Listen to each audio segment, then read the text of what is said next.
Of, hamma жұмысларымды болдым ай, шаршап кеттім. Хау, енді мына потолокты не қылсам екен ай, я?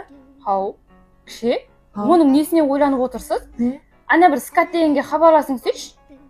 Скат натяжной потолоклар ма? Ава. Дұрыс айтасың сұлу қыз. Оларды шағытсам 3 сағатта істеп беріп кетеді, я? Енем жұмыстан келемен дегенше натяжной потолокта тайын болады. Үйлері де тап-таза. Енем жұмыстан келіп мені мақтайды. Біздің келінім ең шаққан келін дейді. Енем мені барып қайта ғой деп төркініме жібереді. Кіші, не айтып кеттіңіз? Яғы естіп ау, ана скат натяжной потолоклар зор деп атырман.